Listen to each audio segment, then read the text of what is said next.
Pega a sua Bíblia no seu lugar, levante sua Bíblia bem alto. O mais alto que você puder. Você pode fazer raiva no diabo nessa manhã?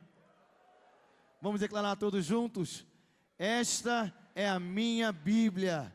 Eu sou o que ela diz que eu sou. Eu tenho o que ela diz que eu tenho. Eu posso fazer o que ela diz que eu posso fazer. Hoje eu serei tocado pela palavra de Deus. Eu audaciosamente confesso que a minha mente está alerta, meu coração está receptivo. Eu estou pronto para receber a incorruptível, a indestrutível, sempre viva semente da palavra de Deus. Eu nunca mais serei o mesmo, nunca, nunca, nunca, no nome de Jesus. Amém. Glória a Deus. Nessa manhã, Deus nos deu esse privilégio de ter conosco um irmão, não somente um irmão, mas um amigo, um homem de Deus que tem viajado o Brasil inteiro, pregado a palavra do Senhor e até em outras, já tem ido até a outras nações, levando a palavra, e tantas vidas têm sido transformadas através da vida desse irmão. Eu gostaria que toda a igreja recebesse com muita alegria o nosso irmão Natan Rufino. Fica à vontade, Natan. Amém. Vocês podem sentar, gente. Muito obrigado pelo carinho. Graças a Deus. Como já foi dito, meu nome é Natan. Para mim é uma alegria poder estar aqui mais uma vez. É a quinta vez que eu tenho a oportunidade de compartilhar um pouco da palavra com os irmãos aqui nessa igreja. Sou da cidade de Fortaleza, capital do Ceará. Em 1996 me mudei para Campina Grande, a segunda cidade da Paraíba, para morar com o casal de americanos Bud e Jen Wright, que são os fundadores e presidentes do ministério do qual eu faço parte, o Ministério Verbo da Vida.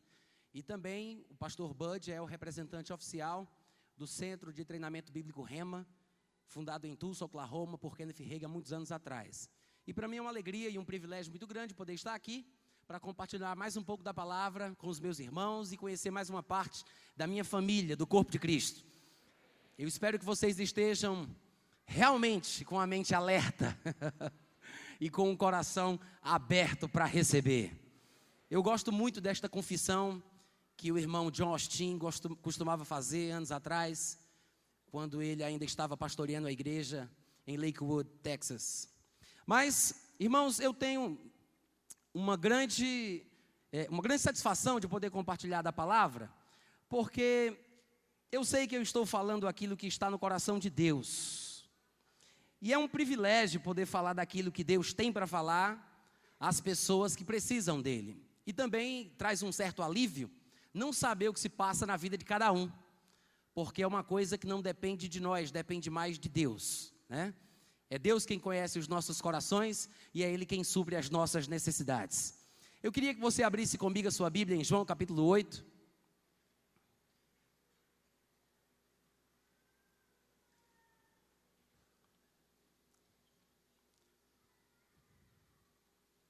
João capítulo 8, todo mundo encontrou?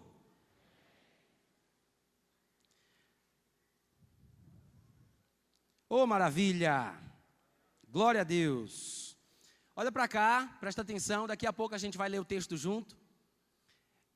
Todo mundo conhece essa passagem, fala a respeito daquela situação em que Jesus estava ministrando a palavra e uma mulher fora surpreendida em flagrante adultério e foi trazida à sua presença por parte de alguns religiosos que estavam presentes na ocasião e tentavam atrapalhar o ministério e a influência de Jesus Cristo. Diz no versículo 1 que Jesus foi para o Monte das Oliveiras e de madrugada voltou novamente para o templo e todo o povo ia ter com ele e assentado os ensinava. Os escribas e fariseus, diz o versículo 3, vocês podem repetir comigo, escribas e fariseus? Fala mais uma vez e um pouco mais alto só para decorar, como é que é? Quem são os escribas e os fariseus? Olha para cá, presta atenção. Os escribas e fariseus eram naquela época os profissionais da palavra, os técnicos das escrituras, os PhDs em divindades da ocasião, os que se sentiam os maiores diabologistas de Jerusalém. eles se sentiam como porta-vozes oficiais da parte de Deus, para falar a sua vontade, interpretar a sua palavra, e dizer o que é certo e dizer o que é errado. Pois estes tais, escribas e fariseus, trouxeram à presença de Jesus uma mulher surpreendida em adultério, e fazendo-a ficar de pé no meio de todos, e eu quero que você observe aqui, que pelo próprio comportamento dos escribas e fariseus, já demonstra que eles não tinham muito amor, muita misericórdia, muita compaixão, talvez não soubessem tanto sobre a graça de Deus, sobre a bondade de Deus, porque eles simplesmente usam aquela mulher para alcançarem um objetivo, fazem-na ficar de pé, tendo ela sido apanhada em flagrante adultério, já era uma vergonha grande ela ser exposta em público, mas fizeram-na ficar de pé no meio de todos, e além disso, dizem a Jesus, interrompendo o seu ensinamento, na frente de todos, esta mulher foi apanhada em flagrante adultério. No versículo 4, mestre, esta mulher foi apanhada em flagrante adultério. E na lei, nos mandou Moisés que tais mulheres sejam apedrejadas. Tu, pois, que dizes? Mestre. É assim que eles se dirigem a Jesus Cristo. Na verdade, nós sabemos, porque já conhecemos o resto da história, nós sabemos que eles não tinham o objetivo real e verdadeiro de tirar uma dúvida doutrinária a respeito de uma passagem relativamente confusa. Eles não estavam querendo ser iluminados ou abençoados pelo esclarecimento que Jesus Cristo tinha da parte de Deus. O objetivo deles era calar a boca de Jesus, porque Jesus estava ganhando a popularidade no meio do povo. Jesus estava caindo na graça das pessoas, falava bem, ministrava bem, era querido por todos, e eles estavam, na verdade, movidos de inveja.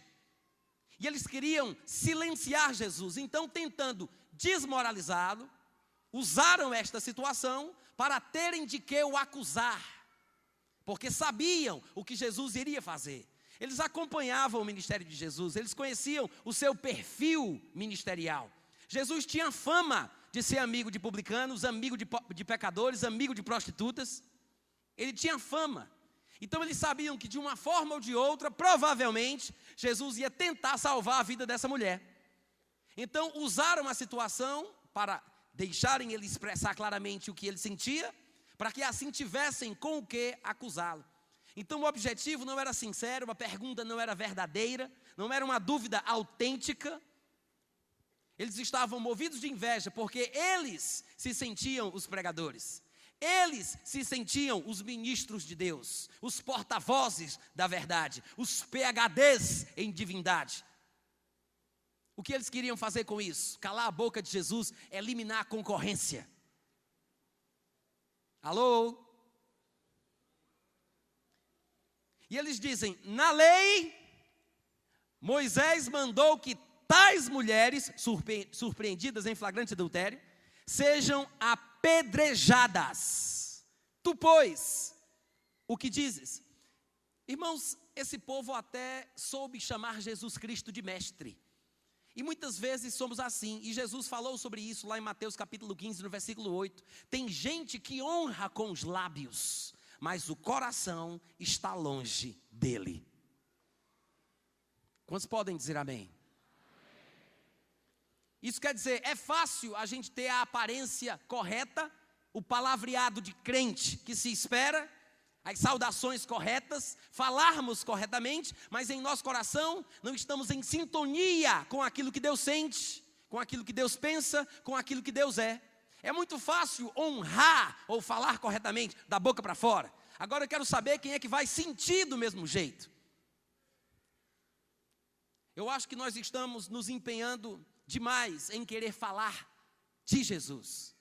E deveríamos parar para pensar que talvez esteja faltando é falarmos como Jesus.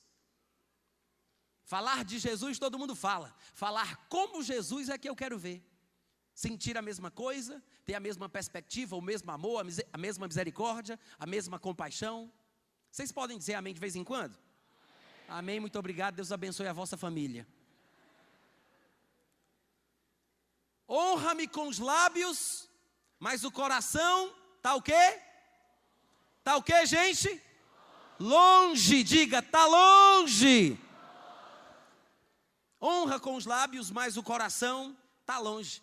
E eles diziam muito claramente: na lei, Moisés mandou matar. Pessoas que conhecem as Escrituras, que conhecem os textos da Bíblia. É interessante porque você já sabe o final da história. E nós encontramos aqui dois pontos de vista diferentes. Nós encontramos aqueles que defendem as Escrituras em nome da verdade, em nome da vontade de Deus, mas que humilham as pessoas. E nós encontramos Jesus, que do outro lado é compassivo, misericordioso e pelo seu amor é capaz de encobrir uma multidão de pecados. Antes de você gritar, deixa eu fazer uma pergunta: de que lado você está? Porque muitas vezes somos religiosos demais para conseguir ser como Jesus. Estamos tão voltados para as Escrituras, para o que é certo, para o que é errado, que nos comportamos como juízes, cheios de cartões amarelos e vermelhos em nossos bolsos, para apitar em qualquer erro que o nosso irmão possa cometer. Isso está fora da palavra, está fora da visão, isso está errado. Não aplauda agora, você pode se arrepender.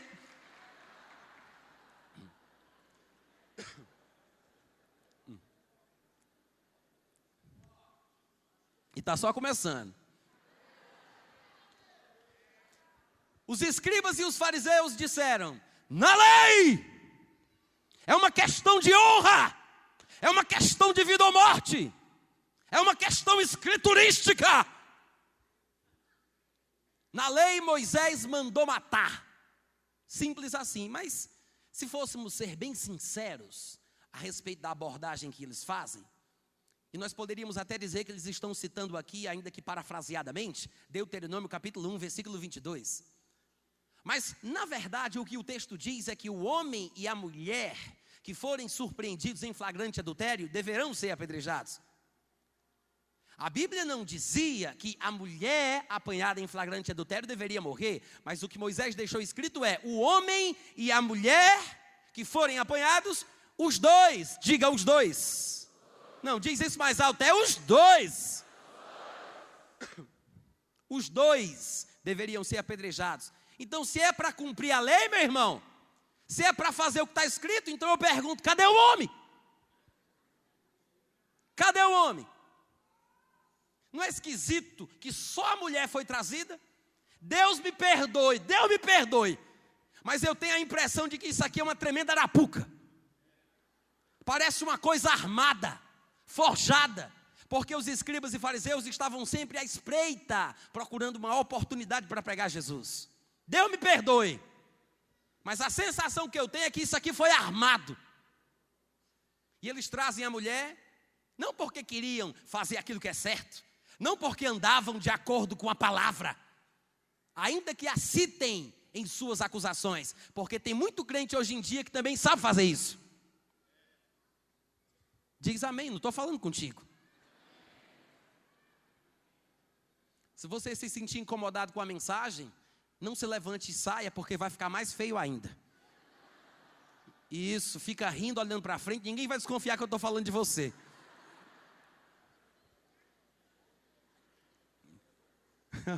Dá uma balançada no irmão que está do teu lado, diz: eu amo o pregador desta manhã, vai. Confessa isso, é bíblico chamar as coisas que não são como se fossem. Vai falando. Na lei, Moisés mandou o quê? Nós estamos no começo da história, mas fica bem claro que eles estão defendendo o direito de matar aquela mulher. E eles citam Moisés, que trouxe a lei. E eles dizem: Moisés mandou matar. Mas agora eu vou dizer uma coisa que eu quero que você receba em seu coração. Moisés manda matar, mas Jesus faz viver. Glória! Moisés manda matar. A lei manda matar. Mas Jesus é aquele que traz vida. E vida abundante. Na lei Moisés mandou que tais mulheres sejam apedrejadas. Tu, pois, que dizes? Gente, essa pergunta aqui, Tu, pois, o que dizes? Na verdade, era uma pergunta que estava associada a uma coisa que Jesus costumava fazer. Às vezes, quando estamos lendo passagens tão interessantes como estas, nós não nos lembramos de outros textos onde Jesus se expressou de uma forma mais livre, e às vezes faz referência ao que estamos lendo aqui. Mas para que nós possamos ser mais esclarecidos e abençoados ainda, eu gostaria que você virasse as páginas da sua Bíblia. Você vai deixar marcado João capítulo 8, e você vai comigo para Mateus capítulo 5. Para que a gente possa ter uma visão ainda maior sobre o porquê dessa abordagem por parte dos escribas e fariseus, quando disseram: tu, pois, o que dizes? Em Mateus capítulo 5, eu quero ler com vocês alguns versículos, mas antes disso, eu quero que você olhe para cá, presta atenção, olha para cá, todo mundo, daqui a pouco a gente vai ler junto. Aqui neste capítulo, Jesus vai fazer vários comentários a respeito de coisas que Moisés havia deixado escrito na lei. Só que tudo que Jesus vai dizer é diferente daquilo que Moisés falou. É parecido, mas não é exatamente a mesma coisa. Jesus sempre tem um porém ao que Moisés falou. Só que Jesus, sabedor que as coisas que ele dizia poderiam não ser muito bem compreendidas, ele falava de forma controlada, comedida, para que ele não fosse mal interpretado. Jesus, ele havia vindo para estabelecer uma nova aliança, um novo período, um novo relacionamento do homem com Deus. Só que enquanto Jesus estava na terra, ele estava debaixo da antiga aliança, e ele não queria ser acusado de herege ou blasfemador, ou como se estivesse contra Moisés, porque na verdade ele vinha trazer o que Moisés havia profetizado. Só que, por causa da má interpretação do povo, ele era muito cuidadoso sobre as colocações que ele fazia. Jesus, quando estava na terra, debaixo da antiga aliança, ele tinha que ter esse cuidado. Ele sabia que não se pode tentar tapar buraco de tecido novo com buraco de tecido velho com um pedaço de pano novo. E que vinho novo só se conserva em odres novos. Então Jesus andava pisando em ovos e falava com muito cuidado a respeito das coisas. Então, antes de começar a fazer os seus comentários, que nós leremos aqui no capítulo 5 de Mateus, ele faz uma pequena introdução de advertência. Ele previne os seus ouvintes de que ele não veio para desfazer a lei ou acabar com a lei, que são as declarações que estão no versículo 17 e 18, quando ele diz: não penseis que eu vim revogar a lei ou os profetas, porque eu não vim para revogar, eu vim para... Como é que é, gente? Eu vim para... Porque em verdade vos digo, até que o céu e a terra passem, nem um i ou um tio jamais passará da lei até que tudo se cumpra. Então, nos versículos 17 e 18, nós temos o que eu chamo de advertência introdutória aos comentários que ele vai fazer ao longo do capítulo 5. Mas antes de lermos os comentários de Jesus sobre aquilo que Moisés já tinha deixado escrito, eu quero que nós entendamos corretamente essa advertência que ele fez nos versículos 17 e 18. Eu tenho a impressão de que alguns de nós, quando lemos o que Jesus disse aqui, que ele não veio para revogar e sim para cumprir, eu tenho a impressão de que nós entendemos que Jesus quis dizer que ele veio para praticar a lei. Mas só vamos compreender corretamente o que significa a expressão que está nestes versículos quando nós encontrarmos pelo menos 2 ou 3 versículos que também falam exatamente sobre a mesma coisa, de preferência, Jesus Cristo falando. Então eu gostaria de citar mais 3 versículos onde nós encontramos a expressão cumprimento da lei, para que nós entendamos o que é que Jesus quis dizer com isso, quando ele falou: não vim para revogar, eu vim para cumprir. Quantos estão comigo? Abre então em Lucas capítulo 18. Lucas capítulo 18, versículo 31.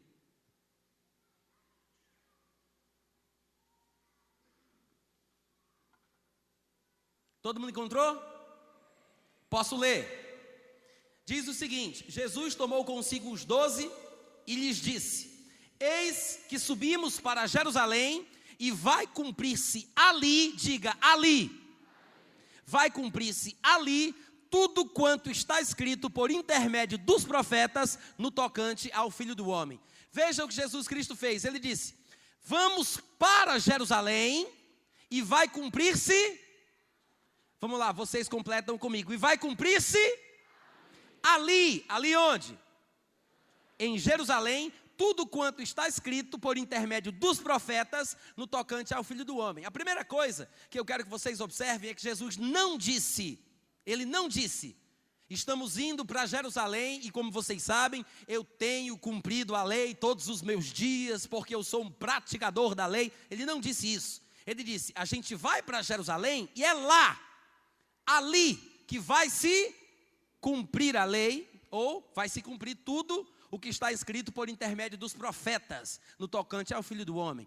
Eu sei que essa declaração pode confundir a cabeça de alguns irmãos, porque podem pensar que Jesus não está falando sobre o cumprimento da lei, quando ele diz o que está escrito por intermédio dos profetas. Mas é bom lembrar que aquilo que Moisés escreveu também eram escritos ou escrituras de profeta, porque afinal de contas o Pentateuco, ou a lei como nós chamamos, que foram escritos por Moisés, foram escritos por um homem que disse, Deus vos suscitará um profeta semelhante a mim. Então Moisés se classificava, se denominava profeta. Ele disse, Deus vos suscitará um profeta semelhante a mim, e acontecerá que todo aquele que não der ouvidos à voz desse profeta, será exterminado do meio do povo. Então nós estamos falando aqui sobre o cumprimento de tudo aquilo que foi escrito no tocante ao Filho do Homem. Diga amém.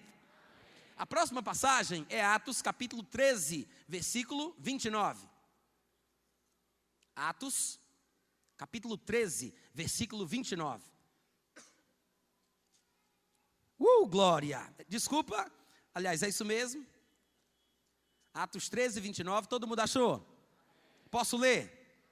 Diz assim, depois de cumprirem tudo o que a respeito dele estava escrito, tiraram ele do madeiro, puseram-no em um túmulo. Depois de o quê? Vamos lá, gente, vocês sabem a resposta. Depois de cumprirem tudo o que a respeito dele estava escrito, tiraram ele de onde? Da onde? Do madeiro ou da cruz. Depois de cumprirem tudo, tiraram ele da cruz. Isso quer dizer que quando Jesus falou em Lucas 18, 31, vamos para Jerusalém e ali vai se cumprir, quando juntamos agora com o versículo 29 de Atos 13, descobrimos que Jesus estava falando especificamente do momento da crucificação. É por isso que na cruz ele diz, está consumado. Depois de cumprirem tudo, tiram ele da cruz, porque tudo se cumpriu na cruz. A próxima passagem é Lucas capítulo 24.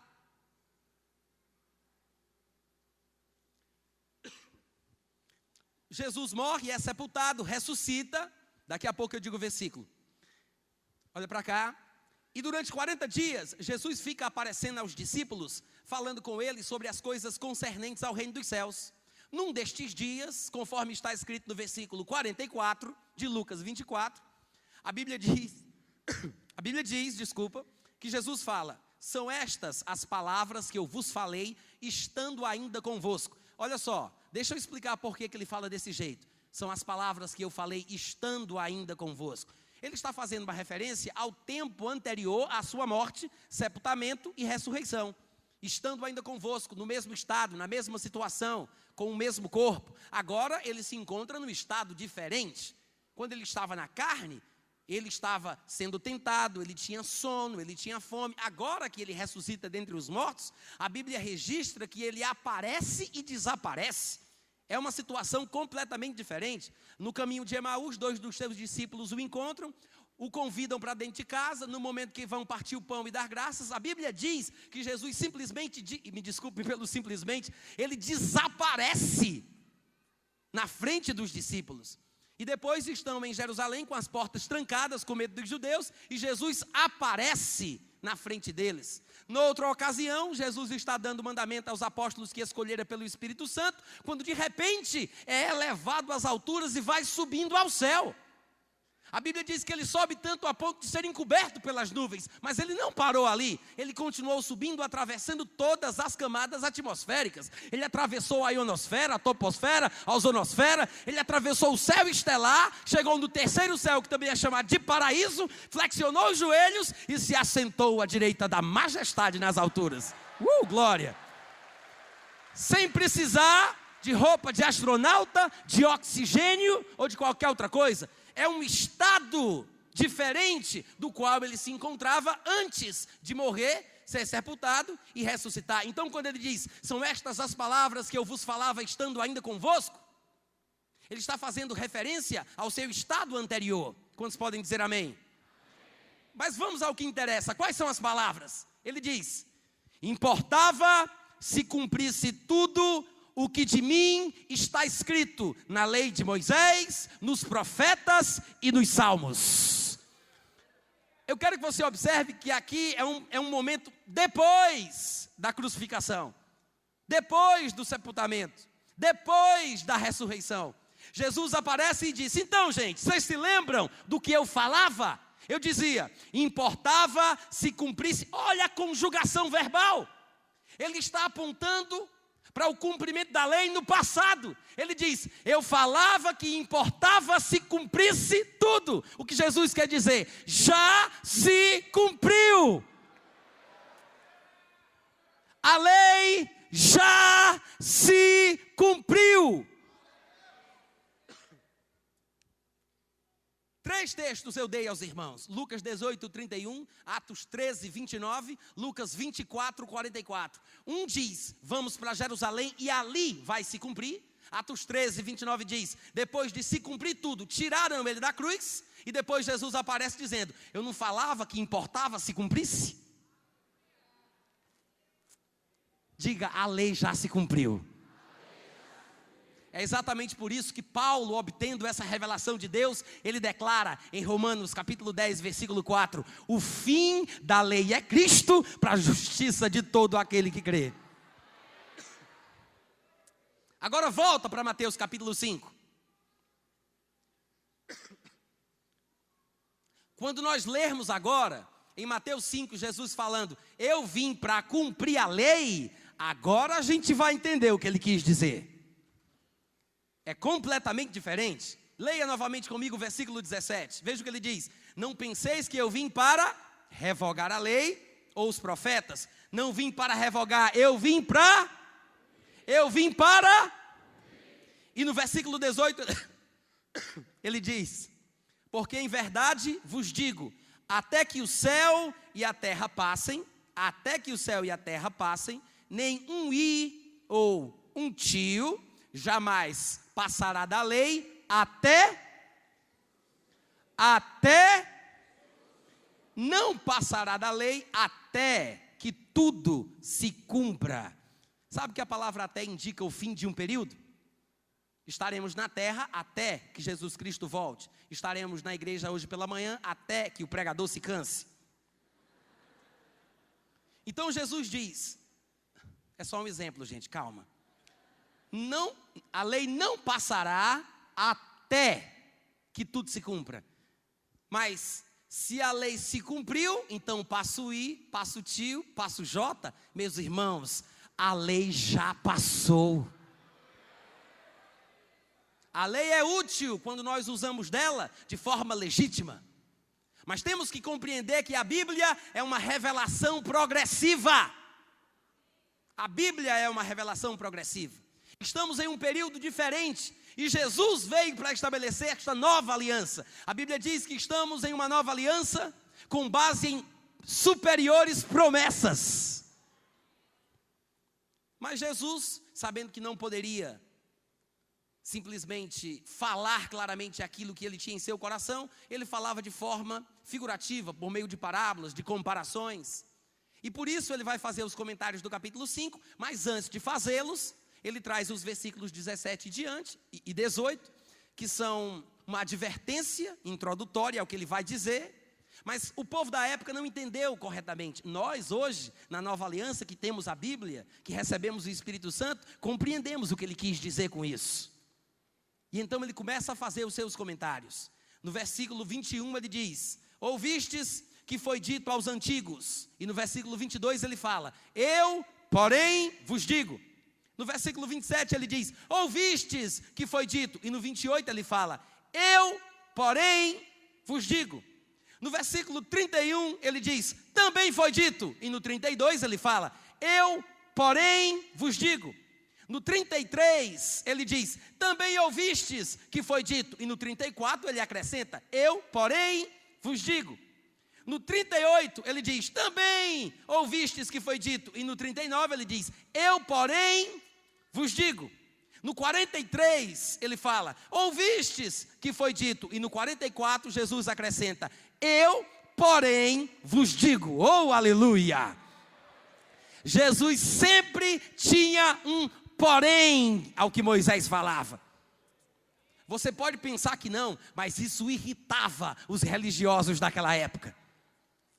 Alguém com uma perspectiva diferente, alguém que citava as escrituras, mas com uma abordagem singular, única, especial, irritava os PhDs em divindade da ocasião.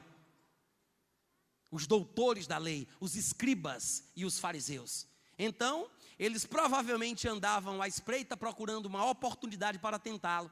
Quando voltamos para João capítulo 8, nós encontramos uma situação em que os escribas e fariseus parecem achar oportuna para calarem a boca de Jesus. Eles sempre têm um porém. Então, trouxeram uma mulher apanhada em flagrante adultério, colocam-na de pé no meio de todos e dizem, o negócio é o seguinte, compadre, Moisés mandou matar, fala aquele teu negocinho lá, eu, porém, vos digo. Fala, eu, porém, vos digo. Ficaria claro que Moisés disse uma coisa e Jesus estava dizendo outra. Eles queriam colocar Jesus e Moisés um contra o outro para desmoralizar Jesus, para calar a boca dele, silenciar a sua voz. Eles queriam eliminar a concorrência, com inveja, porque o povo gostava do que ele dizia. Moisés mandou matar, tu, porém, o que dizes? E a Bíblia diz que isto diziam, tentando para terem de que o acusar. Só que a Bíblia diz que Jesus se inclinou e escrevia na terra com o dedo. Eles queriam acusá-lo do que Jesus iria dizer, mas como é que podem acusá-lo se Jesus não fala nada? Quantos aqui sabem que Jesus não era besta? Quantos já aprenderam que burrice não é fruto do Espírito? Jesus era um homem sábio, meus irmãos. A primeira lição que nós temos que aprender com esse comportamento de Jesus é o seguinte: tem momento para falar, mas tem momento para calar a boca também. Muitas vezes estamos insistindo em implicar, brigar, fazer confusão com os nossos parentes, nossos vizinhos, colegas de trabalho, tentando falar de Jesus, e não percebemos que existem momentos em que temos que aprender a calar a boca e baixar a cabeça. Não que você esteja errado, não que você não tenha coisas boas para dizer, mas às vezes a gente implica tanto, a gente insiste tanto, a gente briga tanto, que as pessoas não conseguem mais receber da nossa vida. O nosso comportamento errado fala tão alto, que as pessoas não conseguem ouvir o que a gente diz. Diz amém, crente? Amém, irmãos? Precisamos aprender a calar a boca de vez em quando e esperar da parte de Deus. Eu sei que Jesus baixar a cabeça desse jeito aqui, ficar calado e quieto, sendo desafiado, é uma coisa que nos intriga um pouco, porque Jesus não tinha medo. Jesus, ele enfrentava. Você deve lembrar, Jesus Cristo chegou a preparar um açoite, um chicote, entrou no templo, expulsou os cambistas, virou as mesas, libertou os animais, e de vez em quando ele se dirigia aos religiosos da sua nação e os chamava de raça de víboras, hipócritas, sepulcros caiados, filhos do diabo. Cadê esse Jesus cabra macho que eu não estou vendo aqui? Ele está ensinando a palavra e ele é interrompido, ele cala a boca, ele baixa a cabeça e o homem vai escrever no chão com o dedo. Irmãos, deve ter uma razão para Jesus fazer isso. Quantos aqui acreditam que Jesus Cristo vivia aquilo que ele pregava? Quem vive aquilo que prega somos nós, que estamos no púlpito. Deus traz revelações e às vezes coisas que nem havíamos pensado antes, e a gente desce do púlpito e tenta correr atrás para tentar recuperar o tempo perdido e praticar aquilo que a gente pregou. Mas Jesus, ele pregava aquilo que ele já vivia. Nós vivemos aquilo que pregamos, mas Jesus pregava aquilo que ele vivia. Se Jesus se comportou assim, irmãos, seria bom que nós encontrássemos algum lugar nos evangelhos onde encontramos Jesus falando sobre o seu ponto de vista a respeito de como devemos agir quando somos confrontados, quando somos desafiados por autoridades, pessoas de influência, investidas de autoridade do meio do povo. E graças a Deus nós temos um bom exemplo sobre isso em Mateus capítulo 10. Quem vai lá comigo? Abre a tua Bíblia, Mateus capítulo 10.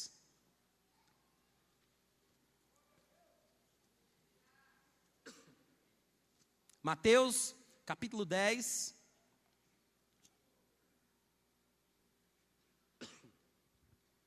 Do versículo 16 em diante, Jesus está falando com seus discípulos e diz o seguinte: eis que eu vos envio como ovelhas para o meio de lobos. Por causa disso, vocês devem ser prudentes como as serpentes e simples como as pombas.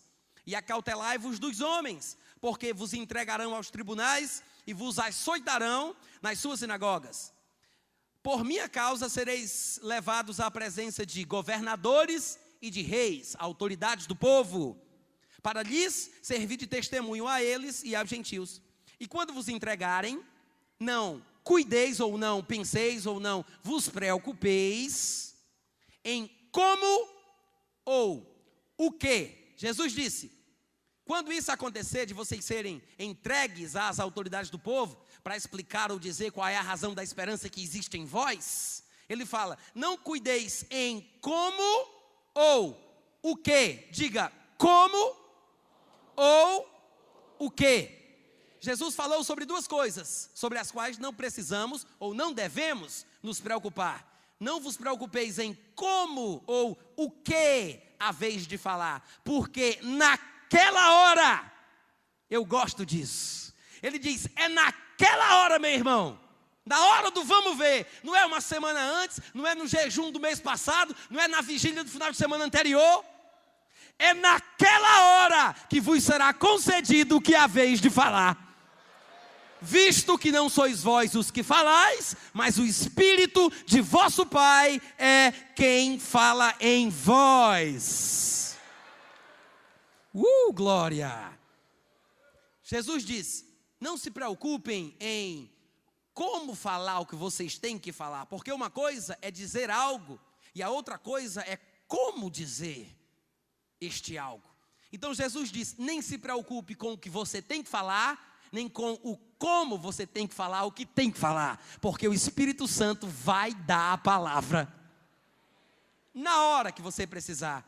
Então, se nós cremos que Jesus vivia e praticava as coisas que ele pregava, isso quer dizer o seguinte, que Jesus Cristo praticava isso na sua própria vida e sabia do que estava falando. Então, neste momento, quando as autoridades do povo, pessoas de influência, os líderes religiosos, escribas e fariseus, se aproximam de Jesus, tentando exigir dele um posicionamento sobre o que Moisés havia declarado, Jesus sabiamente cala a boca, baixa a cabeça e vai escrever no chão. Irmãos, não interessa o que foi que ele escreveu no chão. Eu sei que tem muita gente até hoje em dia que acha que Jesus Cristo estava escrevendo os pecados do povo e cada um, quando viu que Jesus escreveu, ou foi lá olhar. Não, Jesus, não interessa o que ele estava escrevendo. Eu sei que existem alguns evangelhos apócrifos que supõem isso, que Jesus falava dos pecados do povo que estava presente. Mas o interessante é que a Bíblia diz que Jesus baixou a cabeça, calou a boca e foi escrever no chão para dar uma mensagem, porque o corpo fala. Jesus mostra com isso que não se interessa pela disputa. Ele não se envolve na decisão. Eles queriam matar a mulher em nome da lei. E Jesus Cristo se exclui. Ele não participa. Ele fica calado, quieto, de boca fechada, cabeça baixa, sem participar da discussão. A Bíblia diz no versículo 7 que insistiram na pergunta. Mas ele falou, naquela hora vos será concedido o que haveis de falar. Quantos aqui acreditam que Jesus era um homem que falava as palavras de Deus? Ele mesmo disse isso, as palavras que estáis ouvindo não são minhas, mas são daquele que me enviou. Jesus falava o que ouvia o Espírito Santo falar. E como insistisse na pergunta, diz o versículo 7, que Jesus se levantou e lhes disse, aquele que dentre vós estiver sem pecado, seja o primeiro que lhe atire pedra. E tornando a inclinar-se, continuou a escrever no chão. Ele foi interrompido, porque ele estava ensinando. Ele calou a boca, abaixou a cabeça, foi escrever no chão. Insistiram na pergunta. Finalmente ele se levanta, ele fala, mas depois ele volta a calar a boca, abaixar a cabeça e continua escrevendo no chão. Mas a questão, irmãos, é que aquilo que Jesus fala é que é o grande negócio. Porque Jesus, ele diz: aquele que dentre vós estiver sem pecado, seja o primeiro que lhe atire pedra. E continua do jeito que estava, sem se envolver. Mas ele deixa à mercê dos acusadores a decisão que vão tomar. Jesus não entra na disputa, não debate, não cita versículo, não faz confusão. Ele dá uma palavra inspirada por Deus. Uma palavra inspirada por Deus pode fazer toda a diferença na vida de alguém. É por isso que talvez nós estamos gastando tanto tempo com os nossos parentes, nossos conhecidos, tentando falar de Jesus, ou falar de alguns princípios da palavra, e não tem surtido efeito, porque estamos fazendo em nossa própria força. Mas se fizermos debaixo da unção do Espírito Santo, uma palavra vai fazer toda a diferença. Eu me lembro de uma história, quando eu ainda morava no Rio de Janeiro, na Zona Oeste, precisamente em Campo Grande, e um amigo meu me contou que estava numa grande avenida da cidade, no centro, no canteiro do centro, e havia muitos carros indo e vindo nas duas mãos. E ele disse que tinha uma parada de ônibus do determinado lado, e uma criança na frente de um ônibus que estava parado, e a criança parecia dar a ideia de que iria atravessar aquela rua, para se encontrar com a mãe que estava no canteiro do meio, onde ele estava. E do ponto de vista daquele meu amigo, ele via um carro vindo em alta velocidade, na mesma mão do ônibus, lá atrás.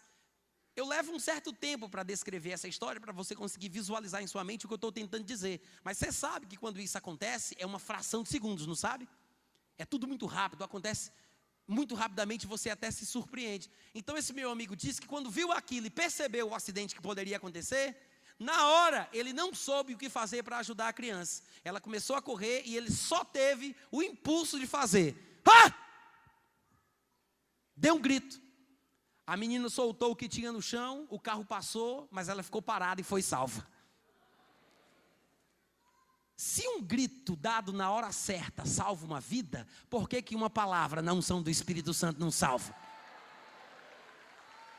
Claro que salva. Claro que salva. Foi isso o que Jesus fez aqui. Ele disse: aquele que dentre vós estiver sem pecado. Veja o que ele disse. Parece que Jesus está dizendo: pode apedrejar. Jesus não disse: não façais isso, vocês também pecam, seus safados sem vergonhas. Ele não fez isso. Ele disse: aquele que dentre vós estiver sem pecado, seja o primeiro que atire pedra. Ele não disse: não atirem pedra. Agora, o que ele disse e a forma que ele disse é o que faz a diferença, o como. Como dizer e o que dizer. Ele não disse: só pode participar do apedrejamento de hoje à tarde quem nunca pecou. Os que nunca pecaram, por favor, preencham aqui o formulário, a minha fila, à minha direita. Ele não disse isso. Ele disse: a primeira pedra. Aquele que dentre vós estiver sem pecado, atire a. Vamos lá, todo mundo junto, a primeira pedra. Ele não disse que todos os apedrejadores deveriam estar sem pecado. Ele disse: uma pessoa sem pecado, para começar o negócio. A primeira pedra, tem que ser arremessada por um que não tenha pecado. E depois baixou a cabeça, calou a boca e foi escrever no chão. Jesus preenchia os pré-requisitos que ele mesmo estabeleceu. Se era para não ter pecado e só precisava de um para atirar a primeira pedra, Jesus poderia ter feito isso. Agora eu lhe pergunto: se o único que poderia ter apedrejado não apedrejou, quem você pensa que é? O único.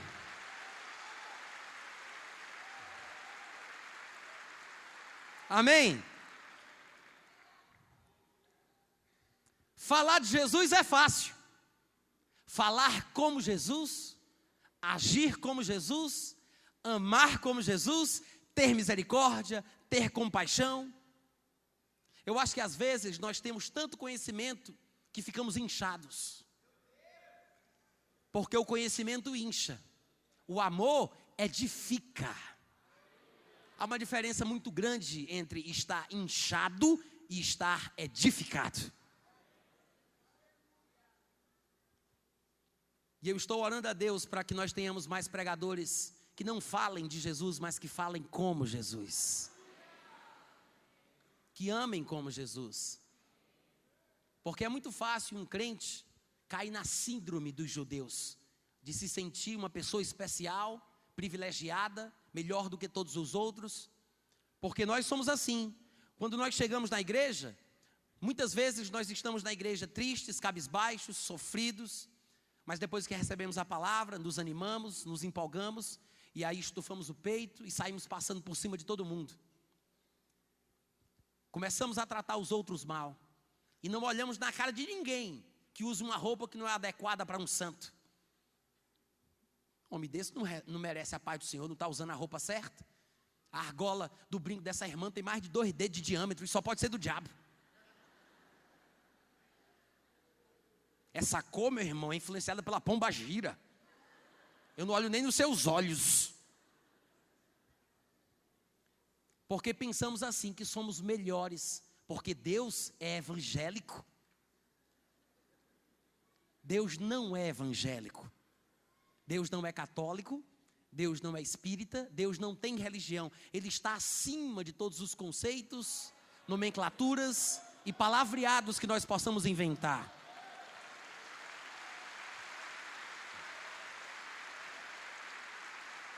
Deus é aquele que faz o sol nascer sobre o bom e sobre o mal. É aquele que faz a chuva cair sobre o justo e sobre o injusto. Deus abençoa aquele que a gente pensa que presta e aquele que a gente diz que não presta. Sabe por quê? Porque Deus, o teu Pai, não faz acepção de pessoas. E aqui, é verdade. E aqui nós vemos Jesus expressar esse amor. Moisés mandou matar, mas Jesus faz a mulher viver. A Bíblia diz que depois que Jesus fala isso, no versículo 9, ouvindo eles esta resposta, e acusados pela própria consciência, olha aí, nem o pregador acusou os acusadores, mas eles foram acusados pela própria consciência. Saiba de uma coisa, irmãos, que até mesmo a consciência mais adormecida, quando ela se confronta com uma palavra inspirada pelo Espírito Santo, até a consciência adormecida desperta.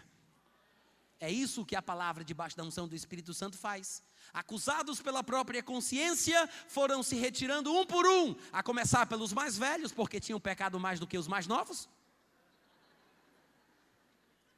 até os últimos, ficando só Jesus e a mulher no meio onde estava. Desculpa. Diz o versículo 10 que, erguendo-se Jesus e não vendo a ninguém mais além da mulher, ele perguntou. É interessante que Jesus só vai expressar o que tem no coração dele quando as pessoas que fazem oposição ao seu ponto de vista não estão mais presentes. Tem sempre gente querendo ouvir de Jesus alguma coisa, mas não está pronto para receber o que ele tem a dizer. Você quer dar liberdade para ele falar o que ele pensa? Não fique contra tudo aquilo que ele diz. O pessoal vem para a igreja e fica, fala Deus, fala Deus, fala. Aí Deus fala de verdade, é uma coisa que você não queria ouvir, que você não gosta, aí você se segura nos bancos e fica, cala Deus, cala. Deixa Deus falar, meu irmão. Deixa Deus falar. Deixa Ele abençoar a tua vida nessa manhã. Jesus diz, mulher, onde estão aqueles teus acusadores? Jesus não faz parte do grupo dos acusadores. Isso quer dizer que nós que seguimos a Cristo não devemos fazer também. Onde estão aqueles teus acusadores? Ninguém te condenou, Senhor? Ninguém te condenou? E ela diz no versículo 11, ninguém, Senhor. Olha, eu vivo aqui há muitos anos, eu sei que esses homens são bons nesse negócio de apedrejamento, mas ninguém me condenou. Aí Jesus conclui dizendo: nem eu tampouco te condeno. Vai, e olha o que ele diz: não peques mais. Jesus não disse: minha irmã, não se preocupe, porque eu vim agora para acabar com esse negócio de pecado. Pode pecar à vontade, tem nada não. Ele não disse isso. O amor, ele cobre os pecados. Não é que os pecados não existam, mas o amor cobre a multidão dos pecados. Jesus a perdoa e lhe dá uma advertência séria, porque lá em João 5, quando ele cura aquele paralítico, que ele o encontra novamente no versículo 14, ele diz: já que estás curado, não peques mais, para que não te suceda coisa pior. Então ele fala a mesma coisa para a mulher: minha filha, seja abençoada, eu não te condeno, vai, mas lembre-se, não peque mais. Quantos podem dizer amém? Eu quero lembrar das palavras de João, quando ele disse no capítulo 1, a partir do versículo 15, falando sobre Moisés e Jesus. Ele diz no versículo 17 que a lei foi dada por intermédio de Moisés, a graça e a verdade vieram por meio de Jesus Cristo. A lei foi dada por Moisés, mas a graça e a verdade vieram por Jesus Cristo.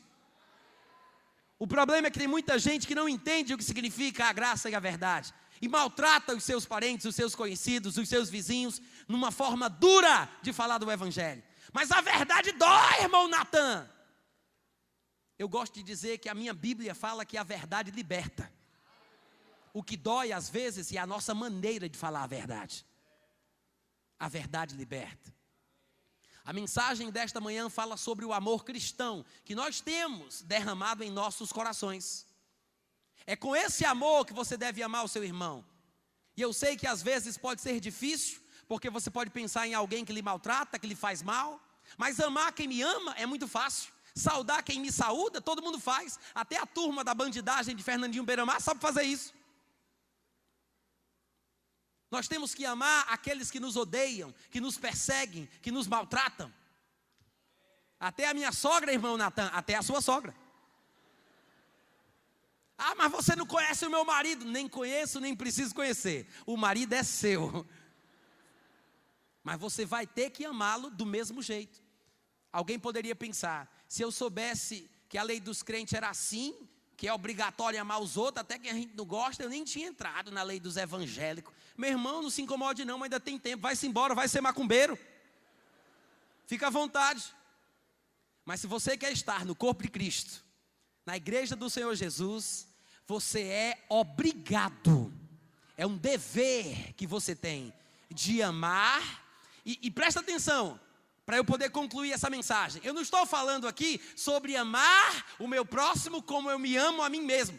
Isso não interessa, isso é coisa da lei. Está escrito em Levítico capítulo 19, versículo 18, amar o próximo como eu me amo é coisa da lei, não é o novo mandamento. O novo mandamento está em João capítulo 13, versículo 34, João capítulo 15, versículo 12. Em João 13, 34, Jesus diz: novo mandamento vos dou. Em João 15, 12, ele diz: o meu mandamento é este. E depois acrescenta: que vos ameis uns aos outros como eu vos amei. Eu não posso querer amar como eu me amo, porque tem gente que não se ama como convém. Tem gente que não sabe o valor que tem, que se autodeprecia, que se autodespreza. Espírito de comiseração. Você não vai me amar com esse amor miserável, meu irmão. Você vai me amar como Jesus te amou. É esse o amor que você me deve. Me deve. Deve.